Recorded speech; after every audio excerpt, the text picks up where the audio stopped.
Olá, tudo bem? Meu nome é Vinícius Rocha, eu sou professor de História e Filosofia do Colégio Estadual de Porcelândia.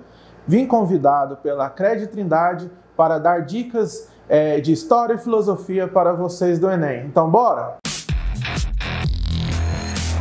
Bom, o nosso conteúdo que a gente vai trabalhar hoje é um conteúdo que ele pode ser encontrado no Exame Nacional do Ensino Médio, abordando esses nossos dois componentes curriculares. A gente vai trabalhar História e Filosofia e um tema que engloba os dois, que é o Iluminismo. Então, o que foi o Iluminismo?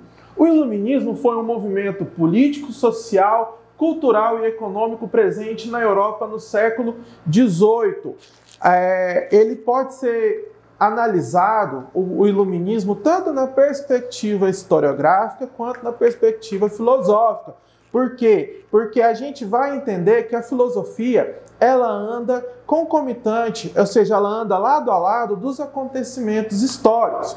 Então, todo o movimento histórico que aconteceu, ele teve uma base teórica por trás dele. Então, nós tivemos pensadores, tivemos livros, tivemos toda uma base teórica, que essa base teórica ela vem da filosofia, que vai refletir nesse acontecimento. E o Iluminismo ele não é diferente disso. O Iluminismo, além de um importante momento histórico, ele também foi um instante de reprodução de novos conhecimentos, um momento em que o homem ele trouxe novas perspectivas de sua realidade.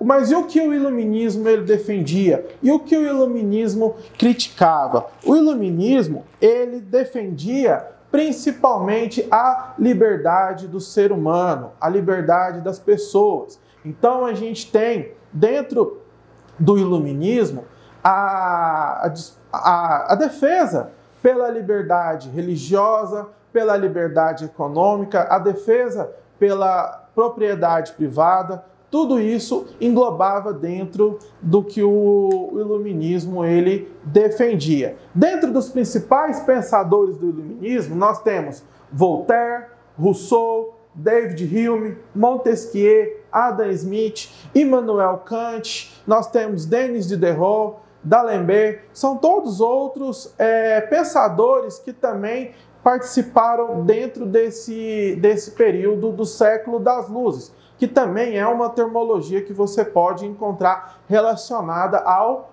Iluminismo. Ou também alguns outros autores também tratam este período como ilustração.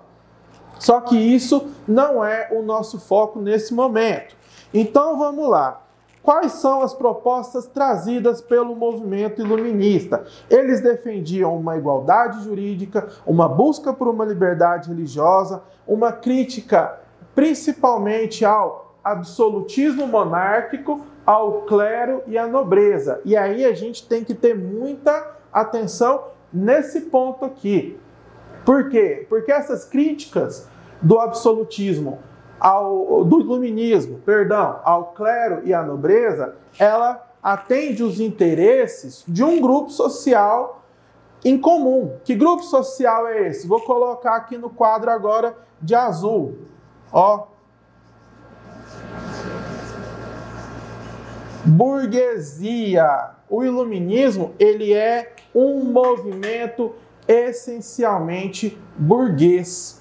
A gente está falando de um contexto em que grande parte dos países europeus, eles são formados por monarquias, alguns são monarquias absolutistas, ou seja, o rei ele detém todo o controle, todo o poder em suas mãos. Ao caso, por exemplo, da Inglaterra, que já no século XVIII houve uma mudança de governo devido às revoluções inglesas, que a gente já tem um parlamentarismo que ajuda, que na verdade não ajuda, que detém todo o poder e acaba que o rei ele reina, mas ele não governa. No absolutismo monárquico, não. No absolutismo monárquico, o rei ele é o Estado.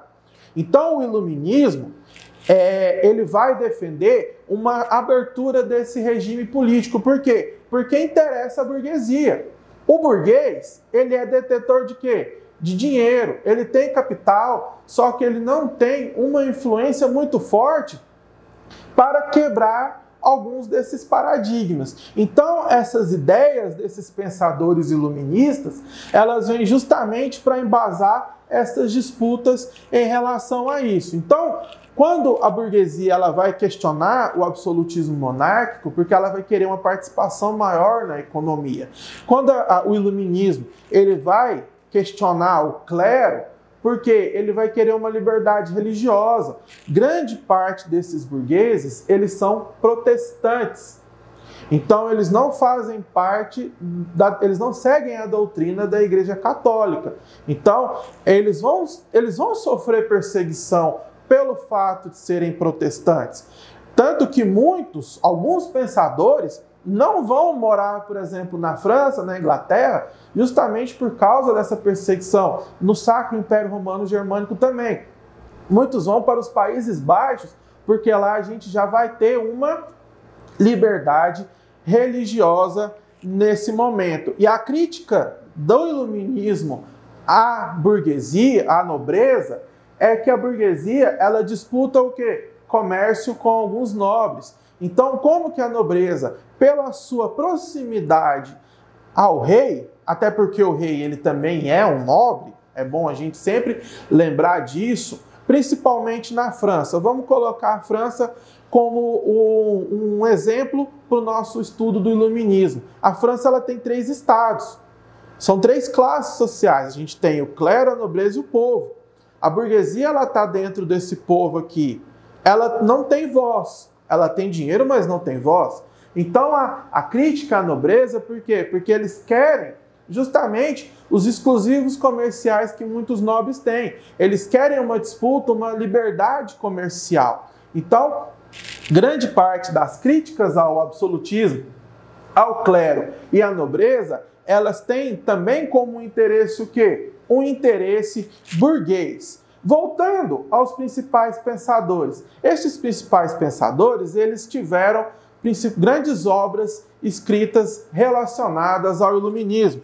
Então a gente pode citar, por exemplo, o Voltaire. Ele é autor de um livro chamado Dicionário Filosófico. O Rousseau, ele escreveu o Contrato Social, que é uma obra importantíssima. O Montesquieu escreveu o livro do Espírito das Leis. O Adam Smith, ele escreveu A Riqueza das Nações, que é praticamente um tratado totalmente especial em relação ao liberalismo econômico. Então a gente pode observar que o iluminismo, ele é um movimento, ele foi um movimento que tem uma influência até hoje para a gente. É um movimento que as suas influências elas são extremamente atuais.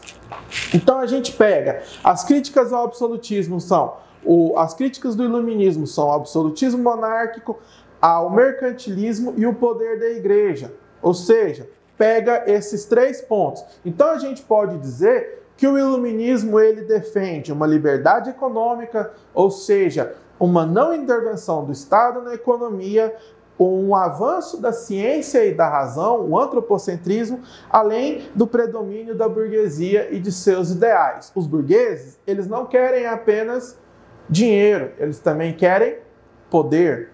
É bem importante a gente ter isso em mente quando a gente for estudar sobre esse tema. As ideias do iluminismo, elas se disseminaram muito rápido pela população. As pessoas, elas viram aquela ideia com bons olhos porque elas entendiam que aquilo era importante para elas terem uma participação maior e conseguirem melhorar as suas condições de vida. Alguns reis, inclusive, e aí é bom a gente até falar disso, alguns reis se aproveitaram de ideias iluministas para eles não deixarem de ser o quê? Absolutistas. Olha que interessante. Existiram monarcas na Europa que continuaram com o seu absolutismo, mas eles absorveram ideias iluministas que convinham a eles. Esse grupo de monarcas, a gente chama eles de déspotas. Déspotas. Errei aqui. Déspotas. E aí esse movimento, obviamente, ficou conhecido como o despotismo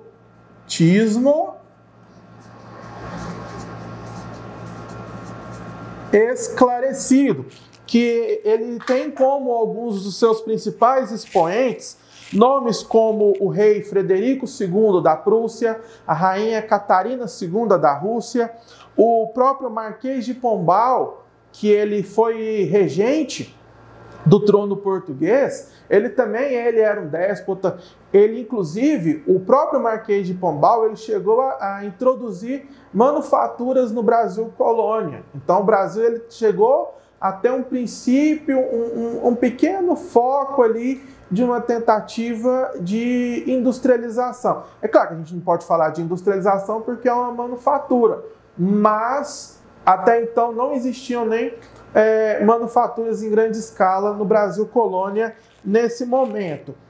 Qual é a grande influência do iluminismo em acontecimentos históricos que a gente pode citar? O iluminismo ele serviu como referência para a independência dos Estados Unidos, que aconteceu em 1776, e ele também serviu como influência para a Revolução Francesa de 1789. E o iluminismo no Brasil? O iluminismo ele chegou aqui? O que vocês acham? Sim ou não? Eu vou dar a resposta para vocês aqui agora. Chegou. O iluminismo ele chega no Brasil através de principalmente filhos de portugueses, filhos de grandes mineradores que iam para a Europa, tinham contato com essas obras lá na Europa e eles traziam esses ideais para cá. E aconteceram também movimentos aqui no Brasil de influência iluminista. Eu posso citar 3 acontecimentos para vocês aqui no Brasil colônia. A gente tem a Conjuração Mineira, que aconteceu em 1789. A gente tem a Conjuração Baiana, de 1799. E a gente também tem a Revolução Pernambucana, de 1817. E a gente também teve a Revolução Liberal do Porto, de 1820, que também é um acontecimento de aspiração iluminista, que é totalmente direto ao processo de emancipação política, a nossa independência que ocorre em 1822. Agora vamos resolver alguns exercícios para a gente conseguir observar a aplicação desse tema dentro da prova do Enem, sob tanto a perspectiva da história quanto da filosofia. Bora lá? Então vamos olhar as questões. Olhem aí na tela de vocês a primeira questão que eu trouxe, Enem 2018, questão 47, caderno amarelo, primeiro dia. Vamos lá. O século XVIII é, por diversas razões, um século diferenciado. Razão e experimentação se aliavam no que acreditava ser o verdadeiro caminho para o estabelecimento do conhecimento científico, por tanto tempo almejado. O fato, a análise e a indução passavam a ser parceiros fundamentais da razão. É ainda no século XVIII que o homem começa a tomar consciência de sua situação na história. História da Cidadania, São Paulo, contexto 2003. No ambiente cultural do antigo regime, a discussão filosófica mencionada no texto tinha como uma de suas características. Opção A aproximação entre inovação e saberes antigos. Opção B, conciliação entre revelação e metafísica platônica. Opção C, vinculação entre escolástica e práticas de pesquisa. Opção D, separação entre teologia e fundamentalismo religioso. Opção E, contraposição entre clericalismo e liberdade de pensamento. Essa questão ela é o seguinte: o século XVIII, enquanto o século das luzes, ele tem como principal característica a contraposição entre a ciência e a fé, a razão e a fé, a ciência e a religião. No ambiente filosófico do antigo regime, não foi diferente. As suas principais características foram o quê? A contraposição, ou seja, o antagonismo entre clericalismo e liberdade de pensamento. Então a resposta é a letra E, contraposição entre clericalismo e liberdade de pensamento. Então, continuando na tela, vamos olhar a questão do Enem 2017, questão 49, caderno azul, primeiro dia. Fala-se muito nos dias de hoje em direitos do homem. Pois bem, foi no século XVIII, em 1789, precisamente, que uma Assembleia Constituinte produziu e proclamou em Paris a Declaração dos Direitos do Homem e Cidadão. Essa declaração se impôs como necessária para um grupo de revolucionários, por ter sido preparada por uma mudança no plano das ideias e das mentalidades, o Iluminismo. Correlacionando temporalidades históricas, o texto apresenta uma concepção de pensamento que tem como uma de suas bases a opção A, universalização do princípio da igualdade civil. Opção B, socialização do conhecimento científico. Opção C, divulgação dos costumes aristocráticos. Ou opção D, atualização da disciplina moral cristã. Ou opção E, modernização da educação escolar. Então vamos entender a questão. O autor do texto relaciona as discussões da atualidade sobre os direitos do homem e do cidadão com a Revolução Francesa, que rompe com o antigo regime a partir da promulgação da Declaração dos Direitos do Homem e do Cidadão, instituindo o princípio universal da igualdade. Então a resposta é a letra A universalização do princípio da igualdade civil. Continuando na tela, vamos lá para a questão Enem 2012, questão 7, caderno azul, primeiro dia. É verdade que nas democracias o povo parece fazer o que quer, mas a liberdade política não consiste nisso. Deve-se ter sempre presente em mente o que é independência e o que é liberdade. A liberdade é o direito de fazer tudo o que as leis permitem. Se um cidadão pudesse fazer tudo o que elas proíbem, não teria mais liberdade, porque os outros também teriam tal poder. Montesquieu, do Espírito das Leis. A gente citou ele durante a nossa aula. A característica da democracia ressaltada por Montesquieu diz respeito. Opção A, ao status da cidadania que o indivíduo adquire ao tomar as decisões por si mesmo. Opção B, ao condicionamento da liberdade dos cidadãos à conformidade das leis. Opção C, a possibilidade de o cidadão participar no poder e, nesse caso, livre da submissão às leis. Opção D, ao livre-arbítrio do cidadão em relação àquilo que é proibido, desde que ciente das consequências. Opção E, ao direito do cidadão exercer sua vontade de acordo com seus valores pessoais. Vamos lá. Para Montesquieu, em uma democracia, a liberdade ela não significa que cada cidadão faça o que quer. É legítimo fazer aquilo que as leis permitem. Sem essa garantia, para ele não haveria nenhuma liberdade efetiva, já que não haveria nenhuma garantia de que esses direitos individuais eles seriam respeitados. Então, de acordo com essa leitura que a gente faz da questão, qual que é a alternativa correta dessa questão? A alternativa B, ao condicionamento da liberdade dos cidadãos à conformidade às leis. Então, pessoal, muito obrigado por terem assistido a nossa aula. Espero que vocês tenham entendido o conteúdo, que vocês tenham visto como que as questões elas cobram o nosso conhecimento dentro da prova e que vocês tenham muito sucesso no dia do Enem. Um abração e até mais.